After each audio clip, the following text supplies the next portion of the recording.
तो सबसे पहले सुनील भाई राम ने साबित कर रखा है कि प्राकृतिक खेती कैसे हुआ, नेचुरल खेती कैसे हुआ है। ये अपने खेत में यूरिया का, डीएपी का या पेस्टिसाइड का प्रयोग नहीं करता।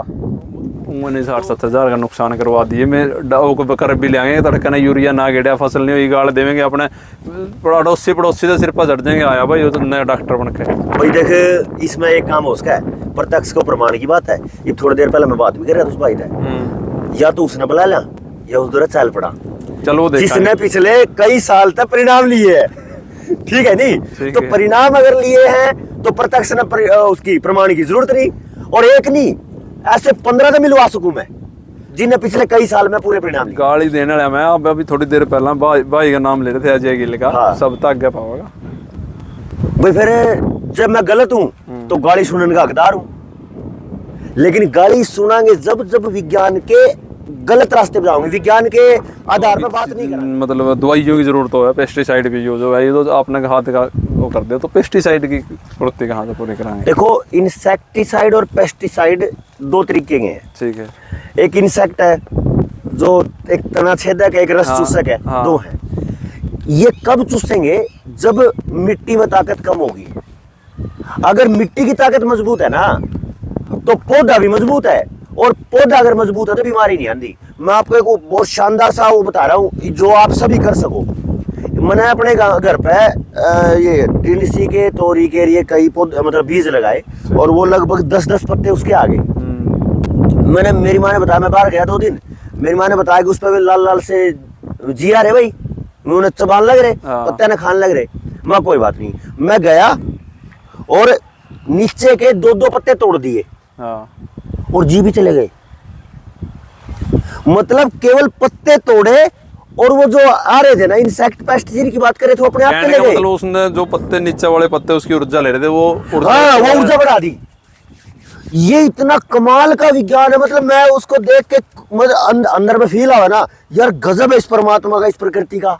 मैंने तो कुछ भी नहीं करा। या तो आप पत्ते तोड़ दा, या फिर आप स्प्रे दे के देसी तरीके था उसकी ऊर्जा बढ़ा दा। एक ही काम करना, देसी तरीके से स्प्रे, देसी तरीके से जैसे रस देने की बात है। अब ये मैं देख रहा था भाई दो रहा है, यो जमा मतलब न्यू लाले अमृत का कुंड खड़ा है आपके पास। अच्छा, ये अमृत का कुंड बोलूं मैं, गोबर गैस प्लांट है। ठीक है। इसमें तो जो सलरी निकला है ना, जिसका तरल पानी निकला है, वही है, बस और कुछ करना ही नहीं। अच्छा, उसका 10% का स्प्रे मारो, 90% पानी, 10% यो लिक्विड सलरी जिसने बोले, आपने तो कहीं जाना ही नहीं। तो मेरा वेस्ट में जावा है। वेस्ट में क्यों जा पता है? ना समझी में। जिस दिन समझ आएगी उस दिन यो घना महंगा है। इसका तो हम सिर्फ एक को यूज ले रहे हैं भाई, गैस चला हमारा करना बस, और कुछ नहीं है। गैस पड़ता, गैस का जो चलना है वो तो इतना सा फायदा है, आपका इतना फायदा तो लिया ही नहीं आपने। अच्छा, और एक और बताऊं, इसका प्रचार इतना मारा गया आप पे, तो मतलब बिकना भी हो जाएगा, इतना बिकेगा आपने वो भाई कौन ही रह रहे हमारे पे। ठीक है, क्योंकि किसान के पास स्प्रे फिर कैसे करना अपन? इस क्या करो, इसको छानो। हाँ। कपड़े में को छान लो। हाँ। क्योंकि इसमें कण है जो गोबर के, वो छनेंगे नहीं तो दिक्कत आएगी। ठीक है, कपड़े में को छानो, और फिर उसका 10% पानी, 10% तो ये सलरी लिक्विड, और 90% पानी, और अपना करो स्प्रे। चलो। हाँ, ये जो टैंक आप देख रहे हो, ये टैंक असल में किसान के जिंदगी का आमूलचूल परिवर्तन का काम है। एक बार देसी भाषा में भी बता दिए, क्योंकि सबका समझ नहीं आती है बातें जो आपने बोली है। वही जमा देसी कर देंगे भाई। देखो क्या चीज है, यो जो टैंक है उरे कुआ है वो भाई का। आज आगे आ जाओ, बल्कि ना बढ़िया तरीके देखेंगे।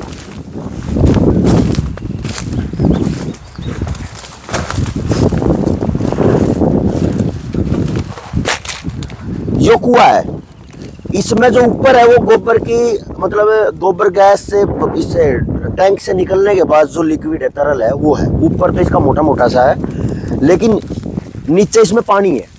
वो जो पानी है वो परफेक्ट पोषण है। अब बल्कि देखो, ये देखो, ये परफेक्ट पोषण है जो खेत के लिए बेहद जरूरी है। इसका करना क्या है, इससे और पानी निकलेगा इसमें है कि कपड़ा लो और कपड़ छान करो और स्प्रे करो 10% का। जो मैंने आपको बताई है ना, मतलब 10 किलो ये लो, 100 किलो हाँ, पानी। 90 किलो पानी या 10 किलो यो, ठीक है। और जितना ज्यादा हो सके इसका जो यो टैंक, यो जो नाला बना रखे है नी, इस नाले ने उस साइड नहीं, इस नाले ने खेता का नहीं करो। अच्छा, इसकी दिशा बदल दो। ठीक है। जितना ज्यादा यो चलेगा, किसी चीज की जरूरत ही नहीं। तो इसका गल है, तो जो ये अपना ऊपर गोबर लगा लो, जैसे सैलरी लगा लो, हाँ, ये भी जावा है, ये एक जगह जम जाए तो वो नुकसान नहीं करेगा? ना उसका कोई नुकसान नहीं, क्योंकि जो गोबर है ना, गोबर का केवल एक ही काम है, थोड़े दिन जो रुकेगा वो धीरे धीरे उस पर दिमक आएगी, मिट्टी बन जाएगा, कोई बड़ा रोड़ा नहीं है उसमें। और जो तरल सूक्ष्म है वो पानी के साथ अपने आप चला जाएगा। तो इसका आपने स्प्रे बता दिया। हाँ जी। इसके अलावा भी बहुत सी चीजें की एक चीज की जरूरत पड़ा है जो आपको नहीं पड़ेगी। हाँ। अगर आप अपने खेत में करोगे तो आपको नहीं पड़ेगी उसकी जरूरत, वो है जीवामृत। इसमें परफेक्ट जीवाणु है, बैक्टीरिया है, सूक्ष्म जीवाणु, जो खेत में अपन ने यूरिया डीएपी मार के खत्म कर दिया, आग लगा के। ठीक है। अपन ने क्या करा, भोजन तो दे दिया, हाँ। यो 200 क्विंटल, लेकिन उसको खाने वाले धीरे धीरे पनपेंगे। अगर उसको ज्यादा पनपा दिए तो खाने वाले स्पीड तक खा के उसने खाद बनाएंगे। अपने पास ये जीवाणु खाने वाले हैं, तो पोषण अपन वैसे दे दिया और ये जीवाणु दे दिए, आपकी स्पीड तो दूसरे लोगों से कई गुना होगी।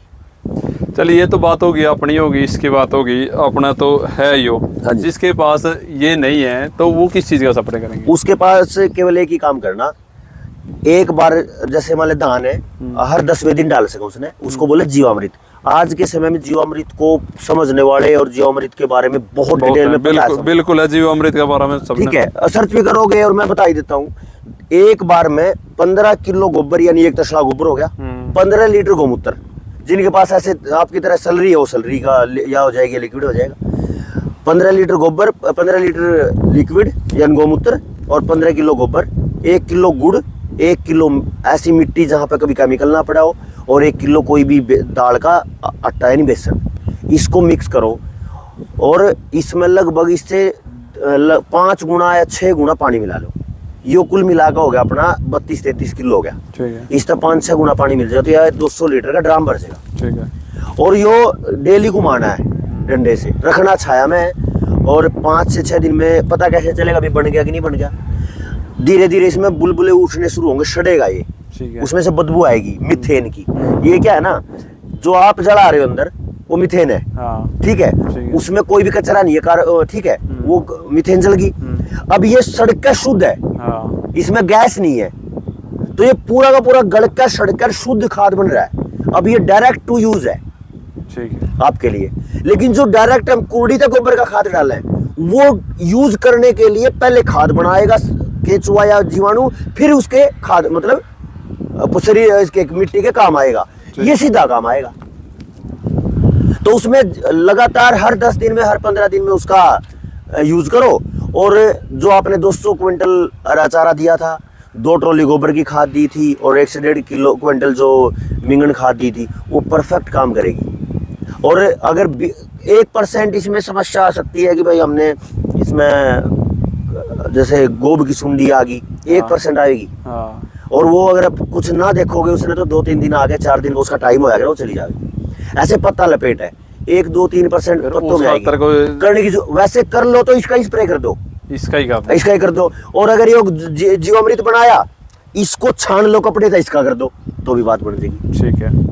ये भाई आपने सुनील भाई की सुनी है, पूरी एक्सपीरियंस है। और सुनील भाई को ये नहीं है कि मतलब देसी है गामड़ू है, सुनील भाई प्रोफेसर रह चुके हैं कॉलेज में। स्टडी कहाँ तक करी है भाई ने? भाई मैंने एमटेक, बीटेक एमटेक करी थी, और फिर एक योग्यता एमए करी थी। तो 2 मास्टर है और एक बीटेक कर रखी है। फिर एक अम्बाड़ा रोड पे जो कैथल से अम्बाड़ा रोड पे जो कॉलेज था HCTM, उसमें पढ़ाया। इसमें पढ़ाया भी आपने? 3 साल, 2 साल पानीपत पढ़ाया। तो अपने दर्शकों का क्या कहना चाहोगे लास्ट में, सिर्फ 2 शब्द में? केवल 2 शब्द में बात यही है, आप एक बार नजर घुमाओ समाज की तरफ। ना पशु बच रहे हैं, ना खेत के बीज बच रहे हैं, अरे तो जमाना का बालक भी होने पर दो। तो भाई साहब पूरी तरह बीज मारी है, अगर आप बचा सको तो इसने अपनी पीढ़ी ने बचा लो, यही मेरा तो देख संदेश है। तो आगे फिर मिलते हैं ऐसी किसी एक वीडियो के साथ, तब तक के लिए राम राम। राम राम।